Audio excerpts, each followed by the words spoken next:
Senhor meu Deus Todo-Poderoso, ao iniciarmos este estudo, abre o nosso entendimento espiritual para contemplar o Teu coração revelado neste capítulo. Tua palavra, meu Deus, nos conduz a um dos relatos mais profundos, dolorosos e ao mesmo tempo apaixonados das Escrituras. Ezequiel, capítulo 16. Não é apenas uma denúncia do pecado de Jerusalém. É uma exposição do amor divino em sua forma mais crua, ferida e persistente. É uma carta de dor, mas também de esperança. Um retrato do céu falando com lágrimas nos olhos do Deus que ama mesmo quando é traído. O capítulo se inicia com uma ordem clara. Filho do homem, faze conhecer a Jerusalém as suas abominações. Mas o que vem a seguir não é uma simples acusação. É uma narrativa comovente da origem da cidade, descrita como uma criança abandonada ao nascer. Deus fala com imagens intensas, quase poéticas, dizendo que Jerusalém foi desprezada desde o princípio. Não foi lavada com água, nem foi envolta em faixas. Foi deixada no campo, rejeitada e ignorada. Quantas vezes, meu Deus, essa descrição não se aplica também às nossas vidas? Quantas vezes fomos rejeitados, esquecidos, desvalorizados, e assim como Jerusalém, muitos de nós crescemos sem cuidado, sem identidade, sem destino. Mas é nesse cenário de abandono que entra o olhar do Senhor. Ele diz: passei por ti e te vi. E essas palavras transformam tudo. O olhar de Deus muda destinos. O amor do Senhor alcança o que ninguém queria e começa a dar forma àquilo que estava sem forma. O Senhor declara que, mesmo sendo uma criança desprezada, Ele disse: vive. E esse comando deu origem a uma nova história. A alma ferida, sem valor aos olhos humanos, foi tocada pela palavra criadora de Deus. O que o mundo deixou morrer, o Senhor chamou para a vida. E a menina cresceu, tornou-se formosa, desenvolveu-se e chegou ao tempo do amor. Então, Deus a cobriu com sua própria capa. Essa é uma figura de aliança, de cuidado, de intimidade. O Senhor assumiu responsabilidade por ela, fez uma aliança e ela se tornou dele. Essa parte do capítulo é carregada de compaixão. Deus está dizendo: eu te formei, eu te cuidei, eu te amei. Ele lavou a cidade com água, limpou o sangue, ungiu com óleo, vestiu com roupas finas, adornou com joias, colocou sandálias bordadas em seus pés. O que era lixo tornou-se rainha. O que era pó passou a brilhar como ouro. E quantos de nós podemos reconhecer esse processo? Quantos podem dizer: o Senhor me achou sujo, quebrado, abandonado, mas me lavou, me vestiu e me fez filho? A graça que levanta do monturo e assenta com príncipes está presente aqui, revelada em cada detalhe do cuidado divino. A menina que ninguém quis agora se torna objeto do amor do próprio Deus. Mas há uma verdade dolorosa nas entrelinhas. Quanto mais Deus ama, mais doída se torna a traição. O Senhor investiu tudo em Jerusalém. Deu beleza, fama, posição. A cidade se tornou conhecida entre as nações, não por sua força, mas pela glória que o Senhor havia colocado sobre ela. Era o reflexo da graça divina, não mérito humano. E é exatamente esse reflexo que torna o capítulo tão dramático. O amor de Deus sendo rejeitado, desonrado e traído. Ainda assim, até aqui, o foco é o que Deus fez: o resgate, o cuidado, a aliança. É um chamado à memória, uma convocação ao povo para lembrar de onde veio, quem os formou e por que foram exaltados. E este chamado ecoa até hoje. Não é apenas para Jerusalém, é para mim e para você. É uma convocação à gratidão. É uma pergunta de Deus ao coração humano. Lembras-te de quem te salvou quando ninguém te queria? Que o Espírito Santo grave em nossos corações esta primeira parte da mensagem. Fomos amados antes mesmo de sermos limpos. Fomos escolhidos quando ainda estávamos no sangue. E tudo o que somos é graça. Tudo o que temos é favor. O orgulho, a autossuficiência, a vaidade, tudo isso cai por terra diante do amor que nos cobriu com uma capa celestial e nos chamou de minha.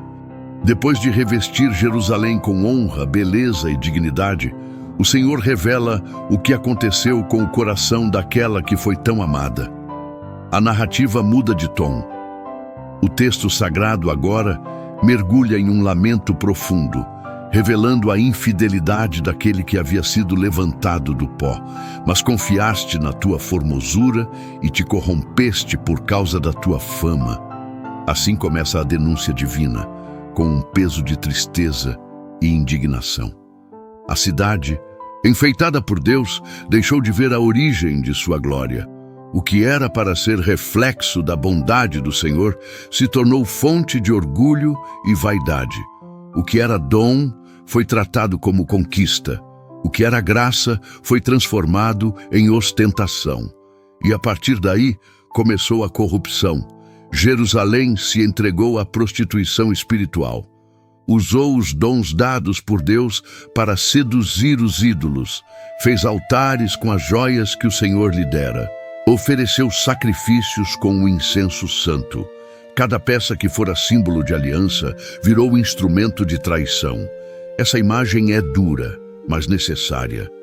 Deus está mostrando como o coração humano pode se perder quando esquece quem é e de onde veio.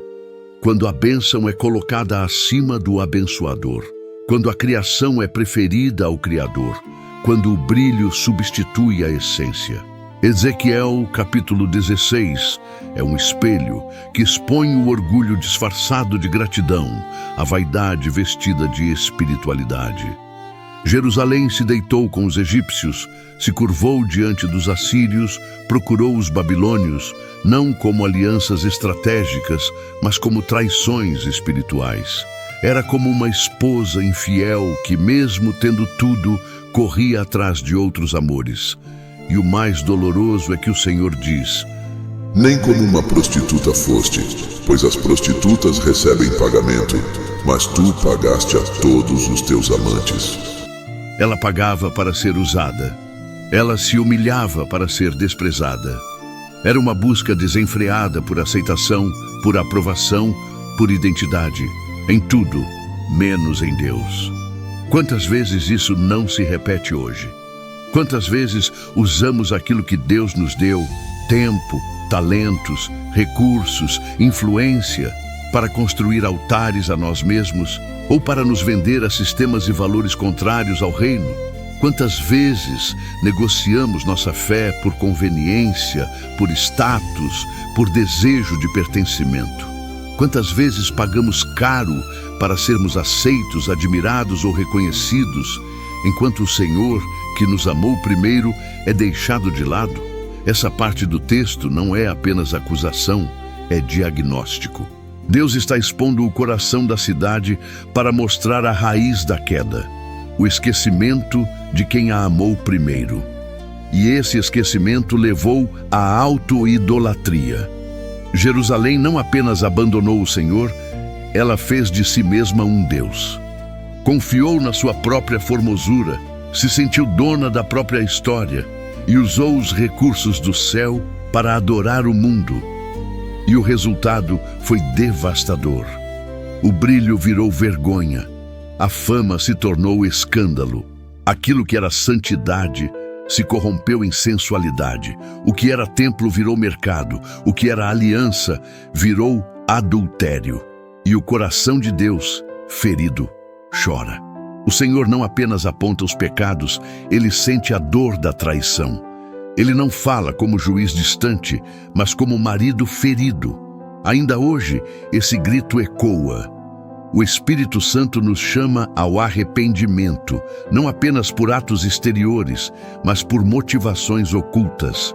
Porque o que Deus busca não é aparência, mas coração. E quando o coração se volta a outros amores, mesmo estando na casa do Senhor, há adultério espiritual. É possível cantar, pregar, servir, e ainda assim estar distante. Porque o que define fidelidade não é a função, mas a devoção. Que esta parte do texto nos leve à introspecção. que possamos orar com sinceridade.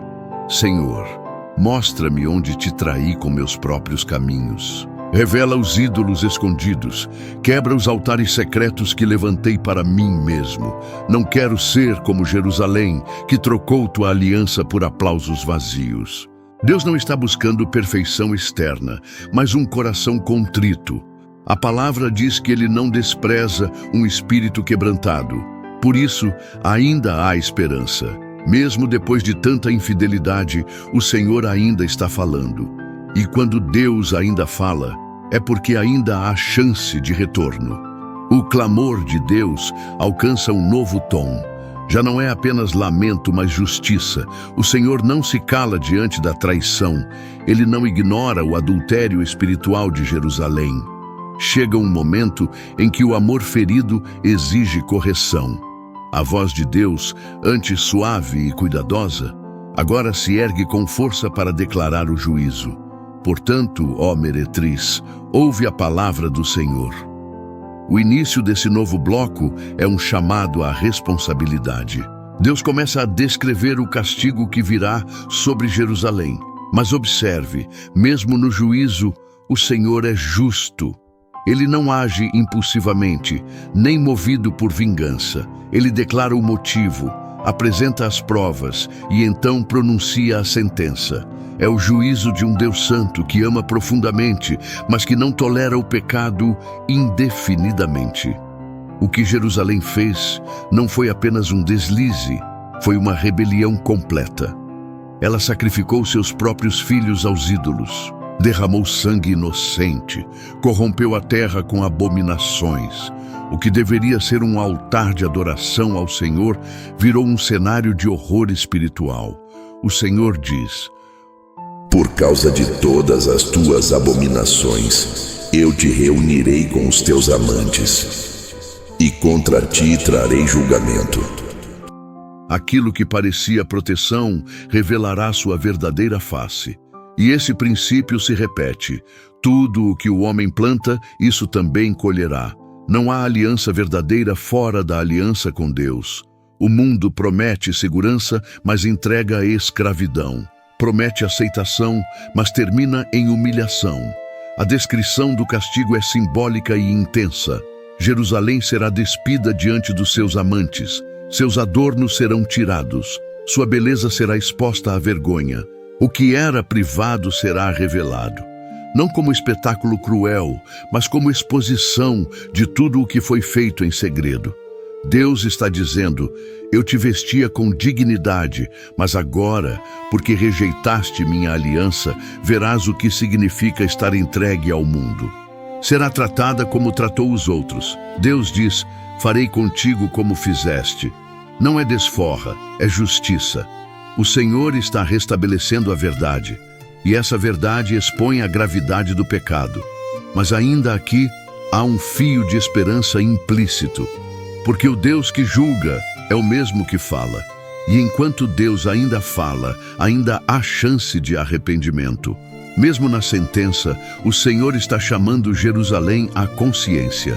Está dizendo: olha o que fizeste, veja no que te tornaste, reconhece a tua corrupção. O juízo é também um espelho, e só quem se vê no espelho pode desejar mudança. Essa parte do capítulo nos confronta, porque também nós, muitas vezes, quebramos alianças. Talvez não com os mesmos nomes ou práticas, mas com o mesmo coração. Quando nos afastamos da palavra, quando desprezamos a presença de Deus, quando colocamos os ídolos do ego, do prazer, do controle acima da vontade do Senhor, estamos repetindo os erros de Jerusalém. E quando isso acontece, o juízo não tarda. Deus não nos castiga por crueldade, mas nos disciplina por amor. A carta aos Hebreus diz que o Senhor corrige a quem ama e açoita a todo filho a quem recebe.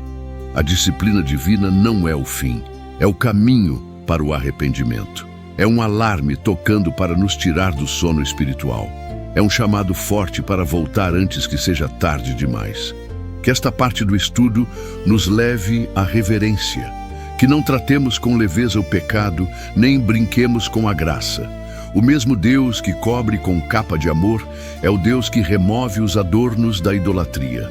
O mesmo que chama de minha amada é o que diz: serás julgada pelas tuas obras. O Senhor continua dizendo: volta para mim. E ao chamar, ele revela até onde chegou a infidelidade de Jerusalém. A exposição do pecado não termina na denúncia inicial.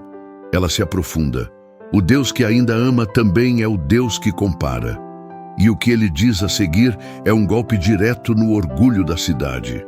Jerusalém, que se considerava especial e superior, agora é colocada ao lado de Sodoma e Samaria. Cidades marcadas por suas abominações, símbolos do juízo divino, agora são mencionadas como referência, mas não como iguais. O Senhor declara que Jerusalém foi ainda mais perversa. Não só andaste nos seus caminhos, nem fizeste segundo as suas abominações. Antes, como se isto fora muito pouco, ainda te corrompeste mais do que elas em todos os teus caminhos. Maior a responsabilidade. Jerusalém conhecia o Senhor, tinha o templo, tinha os profetas, tinha a história da redenção. Ainda assim, desprezou tudo. Deus menciona Samaria, capital do Reino do Norte, conhecida por seus muitos pecados e idolatrias. E menciona Sodoma, cidade que fora destruída por fogo do céu por causa de sua perversão. Mas agora o Senhor diz que Jerusalém ultrapassou ambas. O que era para ser exemplo de santidade tornou-se escândalo. O que era para ser referência tornou-se motivo de vergonha. E não apenas por seus atos, mas pela profundidade da corrupção no coração. O texto diz que Sodoma foi destruída por causa de sua soberba, fartura de pão e desprezo pelos necessitados. Samaria, por suas alianças com outros deuses. Mas Jerusalém, tendo recebido graça, misericórdia, glória e perdão, retribuiu tudo isso com prostituição espiritual multiplicada. Fez imagem de homens e se deitou com eles como quem busca amantes. Sacrificou seus próprios filhos em honra a ídolos. Construiu altares em todo lugar. Transformou o culto em espetáculo profano. E o mais grave, tudo isso foi feito sem pudor. A ausência de vergonha é sinal de consciência cauterizada. A cidade havia chegado ao ponto em que o pecado não doía mais. Já não havia constrangimento, já não havia temor. Os pecados eram cometidos à luz do dia como se fossem atos normais. Esse é o sinal mais perigoso da decadência espiritual, quando aquilo que fere o coração de Deus já não nos fere mais. Quando o que entristece o Espírito Santo se torna hábito, quando a idolatria se mistura à liturgia e ninguém mais discerne a diferença. Mas mesmo diante dessa dura repreensão, Deus não se cala apenas para destruir. Ele revela, em meio ao juízo, a sua justiça e fidelidade à aliança. Ele diz: contudo eu me lembrarei da minha aliança contigo nos dias da tua mocidade e estabelecerei contigo uma aliança eterna. Que palavra poderosa! No meio da vergonha, Deus ainda fala de aliança. No meio da ruína, ele anuncia restauração. O Senhor está dizendo: eu me lembrarei de quem eu sou. Mesmo que você tenha se esquecido de mim, eu não me esqueci de ti. O Cordeiro que tiraria o pecado do mundo. Que esperança brota deste texto, porque mesmo quando somos confrontados com a verdade sobre nós mesmos, nossa vaidade, nossa frieza, nosso orgulho espiritual, ainda assim, se houver arrependimento, Deus está disposto a restaurar. E mais, Ele promete não nos deixar no mesmo lugar. Ele não nos devolve à posição anterior. Ele nos leva mais fundo. Ele nos dá uma nova chance, uma nova história, uma aliança superior. Você consegue sentir a misericórdia que escorre por entre as palavras do juízo? Consegue ouvir a voz do Senhor dizendo: eu ainda te quero. Eu ainda posso te restaurar. Eu ainda tenho aliança contigo. Que essa verdade quebre toda a dureza do nosso coração, que nos leve a dobrar os joelhos e dizer: Senhor, eu reconheço que pequei, mas se ainda há chance, eu volto. Ao final deste capítulo tão intenso e profundo, a palavra nos conduz a uma cena que não é de destruição total, mas de vergonha redentora.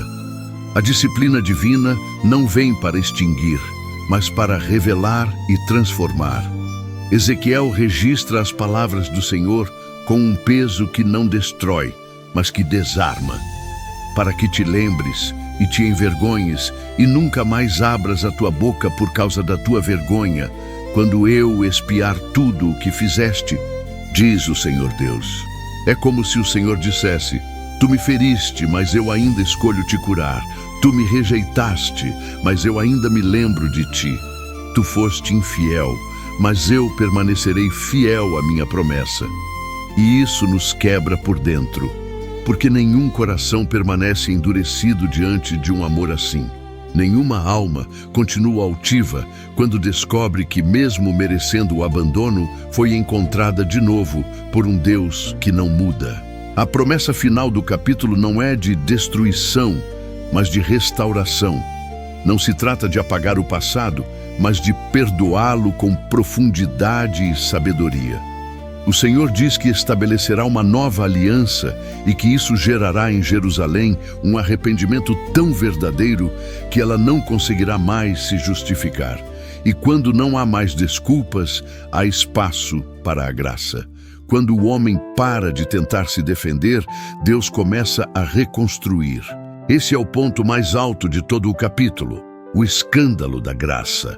Um amor que ama mesmo quando foi traído. Uma aliança que persiste mesmo quando foi rompida. Um Deus que expia, purifica e chama de volta. Não porque o povo mereça, mas porque ele é fiel ao que prometeu. E essa palavra é para você. Talvez ao longo deste estudo você tenha se reconhecido nos pecados de Jerusalém. Talvez tenha visto que confiou demais na própria aparência espiritual, ou que usou o que Deus te deu para buscar outros amores. Talvez tenha se lembrado de quantas vezes foi infiel. Mas hoje o Senhor está dizendo: eu ainda te amo. Eu ainda tenho uma aliança contigo. Que expôs a infidelidade e declarou o juízo, é o mesmo que hoje te estende a mão e diz: volta, eu ainda te quero, eu posso te restaurar. Confiei na minha própria beleza, nos dons que o Senhor me deu, e me afastei da tua presença. Fiz alianças com coisas que não vêm de ti. Troquei a tua glória por vaidades vazias. Fui infiel, e o meu pecado me envergonha. Mas hoje, Pai, eu reconheço a minha necessidade da tua misericórdia.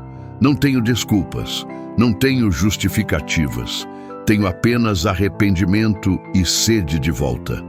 Clamo pelo teu perdão. Lava-me novamente com tua graça. Restaura a aliança. Tira de mim o coração de pedra e dá-me um coração sensível, quebrantado, fiel. Senhor, obrigado porque mesmo depois de tudo, o Senhor ainda fala comigo. Obrigado porque a tua fidelidade não depende da minha. Obrigado porque o teu amor é mais forte que a minha queda. Hoje eu volto para os teus braços. Restaura minha vida. Renova minha mente. Sustenta-me pelo teu Espírito. Em nome de Jesus Cristo, nosso Senhor e Salvador, eu oro e te agradeço. Amém. Se você fez essa oração com sinceridade, saiba que o céu está em festa. Aquele que estava distante voltou. E não há nada mais precioso para o coração de Deus do que um filho arrependido. Mas não pare por aqui. Voltar para Deus é mais do que uma oração, é uma decisão diária. Decida andar com Ele. Decida ouvir sua voz. Decida deixar para trás os ídolos, as vaidades, as alianças erradas. Há um novo caminho diante de você. Um caminho de restauração, um caminho de fidelidade, um caminho com Deus. Se esta palavra falou com você, não vá embora sem agir. Ore, chame pelo nome do Senhor, confesse, volte e, se possível, escreva nos comentários: eu quero frutificar novamente. E se esta mensagem te edificou, deixe o seu like. Pode parecer um simples gesto, mas nas plataformas digitais, esse pequeno clique mostra que o conteúdo é relevante. E isso ajuda a levar essa mensagem a mais pessoas que, assim como você, precisam ouvir a voz de Deus. Ajude-nos a semear. Nosso próximo estudo será sobre o capítulo 15 do livro do profeta Ezequiel. Que Deus te abençoe, te guarde e te proteja. Até o próximo estudo. Amém.